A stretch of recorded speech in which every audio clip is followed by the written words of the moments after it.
परम पूज्य प्रातः स्मरणीय त्याग मूर्ति वीतराग परम तपस्वी हम सब के प्रेरणा स्रोत मार्गदर्शक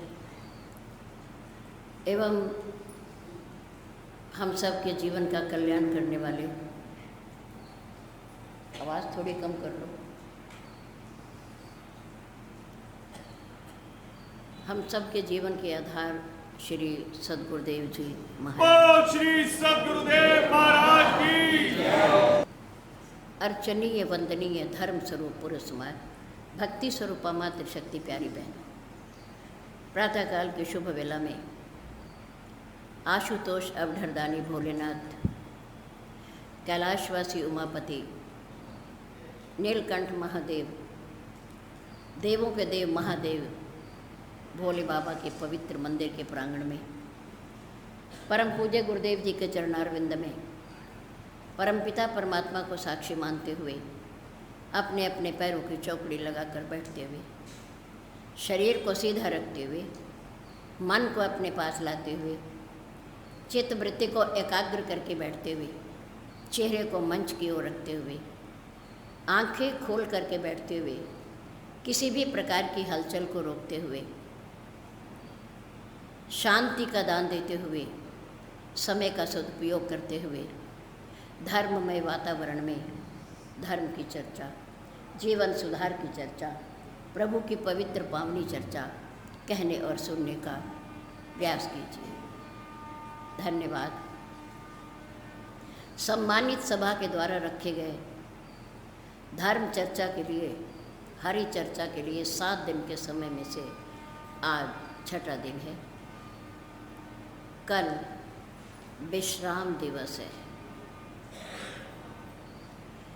भगवान की कथा को जो समय निश्चित किया गया था उसे विश्राम दिया जाएगा, क्योंकि आपको मालूम है कि भगवान की कथा कभी समाप्त नहीं होती। हर वक्ता अपनी अपनी बुद्धि की समर्थ के अनुसार भगवान के गुणों का गुणगान करता है, उसकी महिमा का वर्णन करता है। भगवान की कथा अनंत है, उसका कोई अंत नहीं है। संत महापुरुष सज्जन लोग, प्रभु के प्यारे, समय समय पर कथा कहते भी हैं और कथा सुनते भी हैं।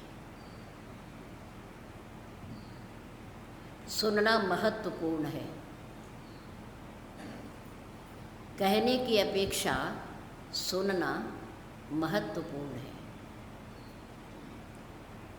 इसलिए परमात्मा ने शरीर में, मुख में जीवा एक लगाई और कान 2-2 लगाए।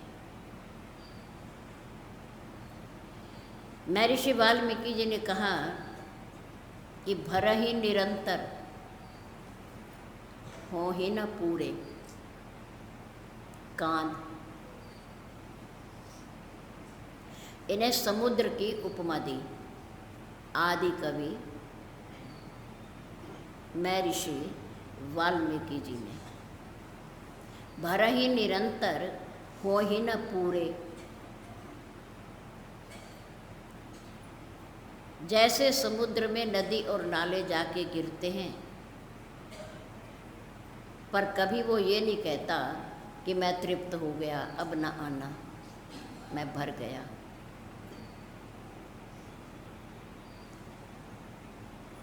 निरंतर उसमें गिरते रहते हैं और सागर उनसे परिपूर्ण होता रहता है, क्योंकि सागर भी उस जल को अपने पास नहीं रखता। पता है ना, आप सब पढ़े लिखे। सूर्य की गर्मी से समुद्र का जल भाप बनकर के उड़ता है, वो बादल बनता है। यही बादल जो आपके यहाँ बरस रहा है आज, सबसे पहले मानसून दक्षिण में आता है। क्यों? क्योंकि समुद्र दक्षिण में है। सबसे अधिक वर्षा वहीं होती है, दक्षिण में जितने प्रदेश हैं, मानसून वहीं से शुरू होता है। समुद्र भी जल अपने पास नहीं रखता, वो भी सूरज को दे देता है, भाप बन जाती है और भाप बादल बन जाते हैं और वो बादल फिर जहाँ तहाँ बरस जाते हैं। ऐसे ही महर्षि वाल्मीकि जी कहते हैं कि ऐ प्रभु प्रेमियों, प्रभु की कथा के रसिकों, कथा सुनो। भगवान के चरित्र और गुणों की महिमा को सुनो, श्रवण करो, पर कभी ये ना कहो कि हमने कथा बहुत सुन ली है। अरे कथा तो कथा ही है भगवान की। कथा में कुछ असत्य नहीं होता, झूठ नहीं होता, जो भी होता है वो सत्य होता है। क्यों? क्योंकि वो भगवान की है। भगवान की कथा में असत्य नहीं होता, झूठ नहीं होता, बनावट नहीं होती।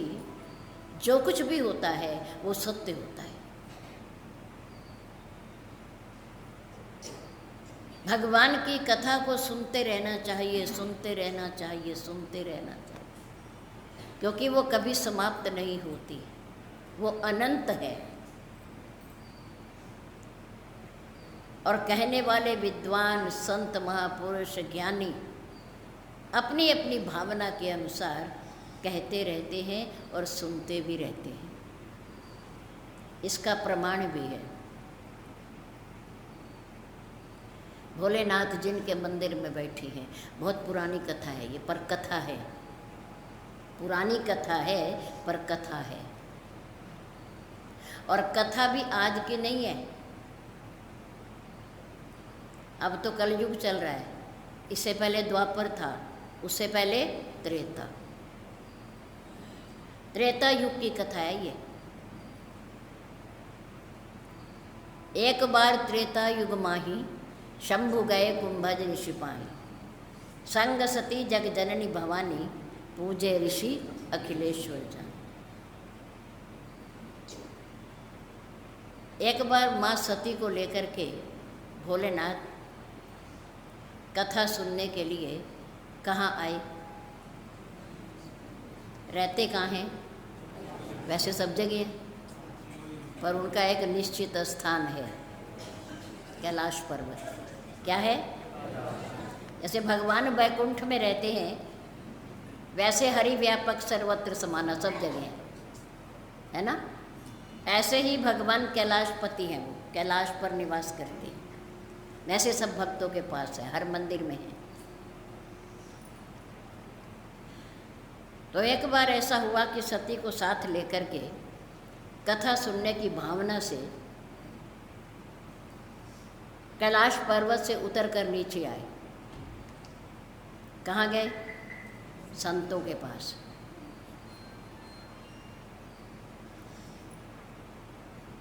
एक बार त्रेता युग माही, शंभु गए कुंभज ऋषि पाही, संग सती जग जननी भवानी, पूजे ऋषि अखिलेश्वर। पूजा हो गई, सत्कार हो गया, सम्मान हो गया, कुशल समाचार पूछ लिया, राम राम हो गई। अब पूछा, भोलेनाथ आज आपने अचानक दर्शन कैसे दिए? भोलेनाथ जी ने कहा, बस हमें तो एक ही भूख रहती है, प्रभु की कथा सुनने की, प्रभु की चर्चा, प्रभु की महिमा, प्रभु की लीला, भाई ये भूख बनी रहती है। और वही हम आपसे सुनने आए हैं। तो राम कथा मुनिवर ए बखानी, भगवान शंकर जी के कहने से, उनकी भावना के अनुसार महर्षियों ने, महान पुरुषों ने, महर्षि भारद्वाज जी ने राम कथा, क्या वर्णन की? राम की कथा। राम कथा मुनिवर्य बखानी, सुनी महेश परम सुख मानी। अगर कथा सुनने से भोलेनाथ जी की तरह हमें भी आनंद आ रहा है, परम सुख मिल रहा है, तो इसका अर्थ ये है कि हम कथा सुन रहे हैं, हम कथा सुन रहे हैं। अगर कथा में आकर के आलस आ गया है, आलस, आंखें बंद होने लग गई हैं, नींद आ गई है, तो कथा में बैठ करके भी हमने कथा नहीं सुनी।